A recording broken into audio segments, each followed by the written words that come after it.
they replayed it. But the funny thing was that Team Liquid ended up winning the next match on FD again. Yes. And then S2J and Shroomed ended up winning Game 3 on Battlefield. Yes, it was a very close set. It was definitely a strange issue. Juggle Guy had to come up on stage and resolve it. The wording he used was it was an ambiguous decision based on the pause, right? It wasn't like certain victory would have happened if the pause had or had not happened, so they had to replay Game 2. And now we see the stage striking, and we're going to go to Yoshi's Game 1. I feel like that's ideal for Alex, who doesn't really like to play the dash dance heavy game. He likes to skirmish, he likes to be in your face. But Ryan Ford also likes to play that style, so I feel like it's going to be a really fast-paced match. Definitely. It seems like this is their comfort pick for both players. Very aggressive from both Foxes, and as you mentioned, these Foxes are very fast. Yep. And we were talking about their proficiency in the Fox duos. Alex gets to play with Lucky and Mango all the time. The Norwalk. And Ryan Ford is often slept on in terms of top Fox duoers. I think he's just right behind like the Leffen and the Ice and the Lucky. He's really up there. I think he's like a top 5 or top 6 Fox duoer. That's quite a compliment, seeing as he's a top 50 ranked player, so this must be his best matchup by far. Yeah. He's wearing the 6 tag, Ryan Ford, representing Canada. Ryan Ford just knows where to throw out hitboxes. Right then and there, he's been counter-poking Alex really well, and that's a really clean first stock. Yeah, zoning with up tilt is super good, has low commitment, and leads to a lot of action. That down smash also was a great coverage on the edge. No tech from Alex19 to prevent it. And let's see what Alex can get in this match. A little bit of shine, but nothing that's leading into like a lethal hit or like a heavy combo. Yeah, and that's something we're seeing a lot of 2017 Foxes get really better at, shine out of shield, getting more follow-up on that instead of just one hit. Yeah, and the neutral's really leveraging towards drills, shines, grabs, anything that can lead into a tech chase scenario or easy back air, up air follow-ups. Agreed. This tech is getting nared. Alex showing his proficiency in the matchup. That was a really good. That was a really cool punish. There was a no tech and he just nared through it. I agree. Up there at that percent is good. Ryan taking advantage of the damage he built from previous stock. And Alex thinks that Ryan Ford's going to full hop into him, so he's throwing out a lot of up airs in place, but Ryan isn't biting. Some of that comes with just discipline as a Fox, knowing not to run into your opponent. Yeah. Still, Alex, it seems like every time he comes back with the stock, he comes back swinging, and he's racked up 90 damage right here. Yeah, he's used a lot of creative approaches, and he's won a lot of the encounters as well. All right, weak back air, but that should be the end. Yeah, really well played by Alex, only 7% gain. And Alex has been really shaky lately in tournament, especially in SoCal locals. So like I think it's just a confidence thing. But this is a matchup he's really familiar with. So hopefully he gets to play his best. But Ryan Ford having the momentum again. It's like teetering and toddling back and forth. It certainly is, and that back air string was excellently performed by Ryan Ford. Really good form by just resetting that position. We need Alex not only to take advantage, but he needs to take the lead because it's going back and forth. So if he just matches, it's not going to be good enough. Yeah, you got to steal the tempo entirely and get 2 stocks now. Have you been using that word a lot or avoiding it because you're part of Tempest Storm? You know, I've been trying to see how it fits in the game, and there is certainly elements of not just the pace of the match, but how players feel based on how they're doing. So right there, this up smash will lead for the first kill. And Alex almost evens it up again. But he needs to be able to take the stock and take initiative. Exactly. Where is that second kill from that position? Ooh, and Ryan's been missing a lot of the tech chase grabs, and he's been getting shined every time, and it puts him in a really rough spot. Yeah, maybe it's just a little bit of the pacing. He's just waking up, trying to get that dash timing down. This is where like the spaghetti starts coming in, the YOLO up smashes, the bad recoveries, spamming shine. Oh, bad edge guards. Bad edge guards into bad tech chases. That was a shenanigan. The shield pushed him just enough so that he wouldn't get up smash. Yeah, this is so close. Oh, all right. The shine was so close to connecting, and is that really how that match is going to end? Wow, Alex19 takes game 1. And he's just coming back from a really shaky day 1 where he almost lost a robotic fish. In pools, yeah. Day 2 takes game 1 on Ryan Ford. Wow. Yeah, it's against our expectations. I really would have given Ryan Ford the ending of that game due to just maybe a little bit of better player experience, where you back off one time extra and they throw out the F smash, right? Yeah. I mean, they were both playing very suspect in Scattered, that last time. very skittish. It was like one person making a mistake and the other person not capitalizing, making their own mistake. Getting burned by that fire recovery was a lot, really. It was really interesting. Ryan shaking his hand. So this is a prime Ryan Ford counter pick. I realized that the hard way playing him at like a pound that he loves the stage. I was like, oh, he's not banning FOD. I'm gonna go there as Sheik, and he just destroys me. I'm just like, what? Turns out this is his favorite. Yeah, him and Shilling Dude are like the only foxes that like really love the stage. Like they will pick it almost every time. And the reason this stage isn't always loved by all foxes is because of the weird platforms, correct? You mean hated?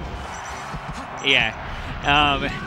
Just a lot of people don't like it. The movement is like wonky, the follow-ups aren't as good, but I think in this stage a lot of people can't follow up as well, so as a fox against most other non-fox characters, you end up living a lot longer. Mars can't really tipper the up tilts. It's really hard to follow up consistently. And players who do not practice on this are at such a disadvantage against players who are familiar with those changing platforms. Yeah. That reverse nair does not get shined off the stage, Alex. He was a little late and he lost his invulnerability. Yeah, very awkward timing on that edge.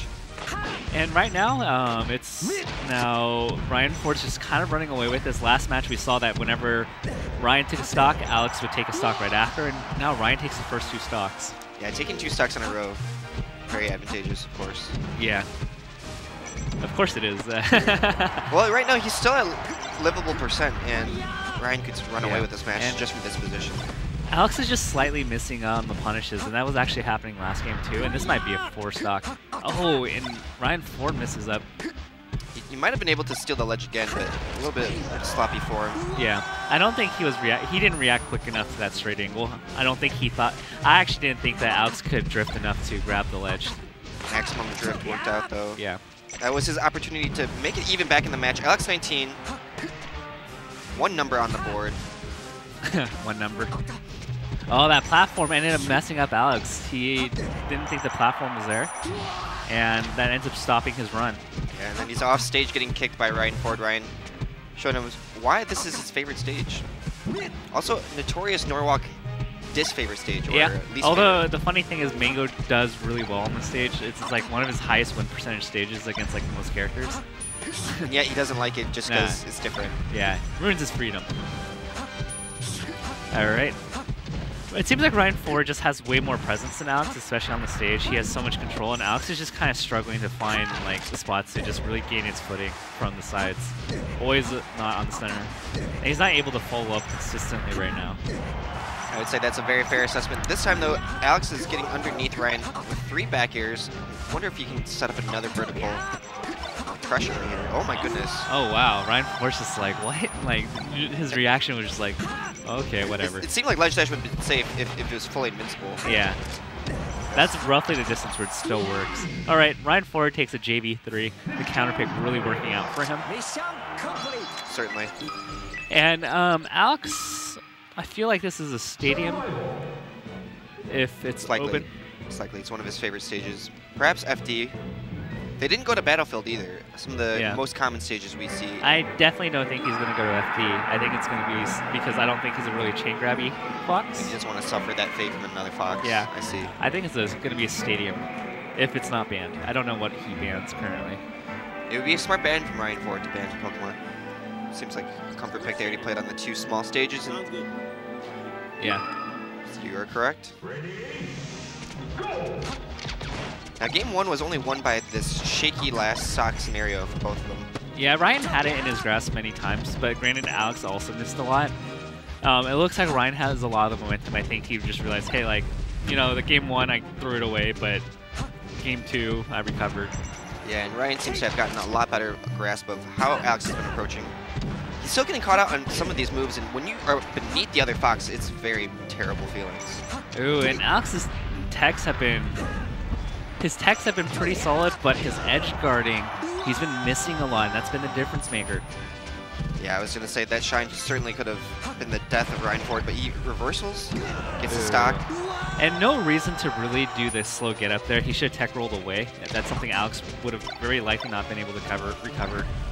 And these these tech decisions, like, you can easily escape many of the follow-ups if you just realize what they can and cannot cover. Exactly. Observe your opponent and see carefully what they're trying to cover, because depending on their action state, they may not cover one of your options. Ooh, wow. He just goes in with the up smash.